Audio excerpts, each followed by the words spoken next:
How to get 1% better in your everyday life. How to build atomic habits. We all have our everyday habits, whether good or bad. First, let us understand what is a habit. A habit is an action that you do, sometimes even subconsciously, that becomes a part of your identity. Habits can be anything. Using social media at least 4 hours a day is a habit. We are surrounded by many habits that we are often unaware of. Some people have the habit of grinding their teeth when nervous, and some shake their legs vigorously when faced with stress. Habits synthesize our personality. But there are a lot of habits that are harmful to us. Using too much social media, having too much coffee, and smoking are all habits that are not good. But people still follow them. A habit then becomes ingrained in their personality, and they cannot break this toxic chain. Have you ever advised a smoker to quit smoking? Most of the time, the responses will be that they tried, but their habit of smoking is too strong. But why is that? Why are some habits really hard to break? Why is breaking habits hard to accomplish? Breaking bad habits is not very easy for a lot of people to accomplish. The majority try, but after a while fall back into the loop without even realizing it. It's as if these habits are present at the atomic levels of our bodies. A book by James Clear, Atomic Habits, thoroughly explains why habits are hard to break. The concept of atomic habits can be interpreted as performing an action unconsciously as if it is ingrained in our body's atoms. If we observe closely, there are a lot of habits that can be considered atomic in that sense. Smoking for 5 years can be considered an atomic habit. While the book talks about making positive atomic habits, some of us have negative habits that are present for years, and breaking such habits is hard for many. The problem is the mindset. The book clearly explains why habits are hard to break. It is the mindset that a result is only obtained by some massive progress and a huge leap. Success is achieved drastically and some huge change needs to be done. Achieving goals in real life would not be a linear graph and are achieved by non-existent changes that are not noticeable at first. That brings us to the main question: how to get better by 1% every day. Getting 1% better every day would not sound like a good deal, but it is the secret to achieving your goals.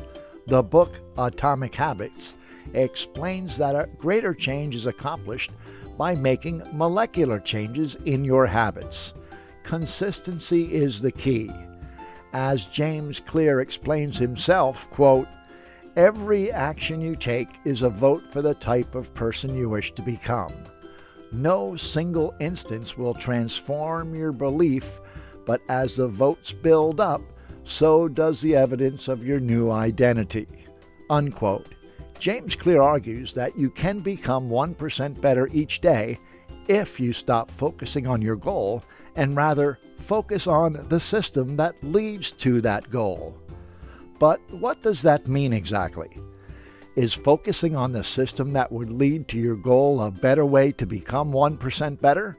Well, it seems that way. Some people succeed in their goals while others have the same goals but do not succeed. The difference is in the systems of achievers and non-achievers. Quote, "Goals are good for setting a direction, but systems are best for making progress." Unquote. James Clear. The key is to change your identity. Your goal should not be to quit smoking, but to become a healthy person. Your goal should not be working out, but becoming an athlete. This is the mindset that would lead you to change your habits. You are not your goal. If you make this 1% progress each day, within 10 days, you would become 10% better. Building atomic habits to become 1% better each day. James Clear defines making atomic habits as a stairway toward amazing results. Making atomic habits will not only lead you to becoming better, but will also lead you to achieving your goal. Bigger results are often more valued than tiny, small changes, but people do not realize that small steps towards achieving your goal matter the most. Just like you cannot lose 10 pounds of weight in just one workout session, but once you make the 1% progress of working out every day, you might end up losing more than that. This is the power of atomic habits. Quote, "Habits are the compound interest of self-improvement," unquote. There is a specific guideline that can help transform your negative atomic habits into good ones. In order to establish a good atomic habit, you need to make slow but constant progress. Envision a goal in your mind and then create the system to achieve it. Making one small step would not seem too big, but this is the change that would lead you toward your end result. Let's say you want to quit smoking. You do have a goal in your mind, but you do not have a system to reach it. Many people make the mistake of quitting smoking at once, without a second thought, hoping that miraculously they would stop craving it. But after a while, they slip back into their habit of smoking. In order to avoid something like that, you would need a system to make sure you do not fall back into the loop.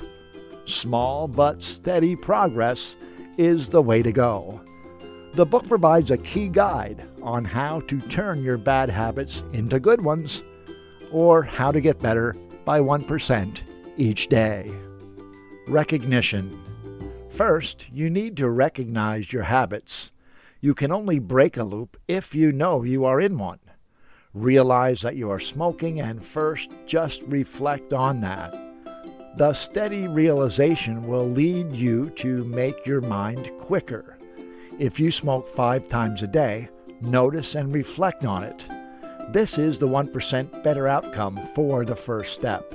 Even in 2 days, you would have your thoughts gathered and even a bit of guilt. Then throw away those cigarettes as the next 1% betterment. Making it appealing. After a while, your mind will start craving it as it is in an addiction. To make an addiction disappear, you need to do some work. Make the habit a reward. This is a solution given in the book.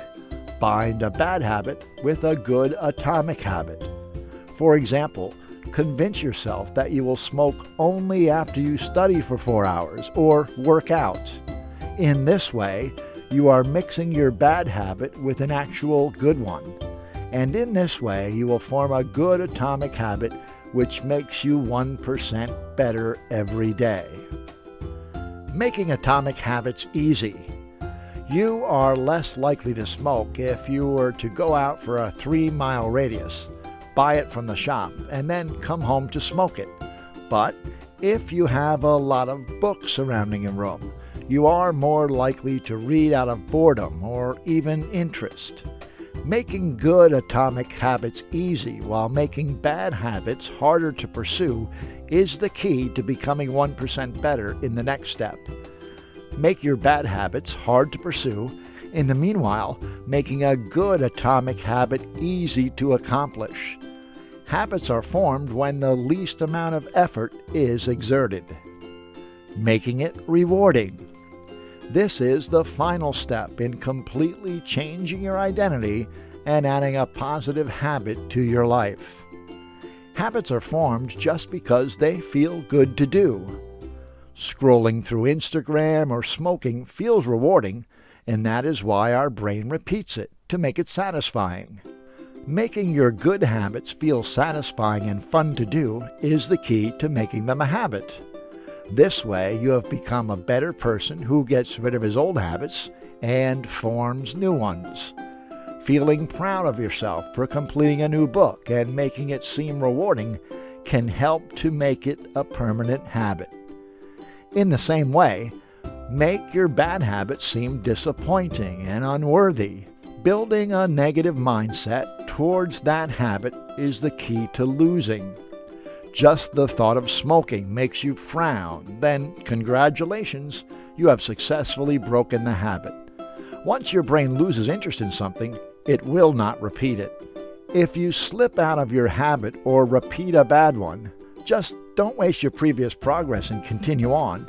After all, as James himself explains, quote, "When you fall in love with the process rather than the product, you don't have to wait to give yourself permission to be happy. You can be satisfied anytime your system is running," unquote. Just being in love with the thought that you are improving yourself is the actual way to get 1% better, even if you have your downs. Trying again is how you learn the most. Conclusion. I hope you learned how to get 1% better through the book we discussed today.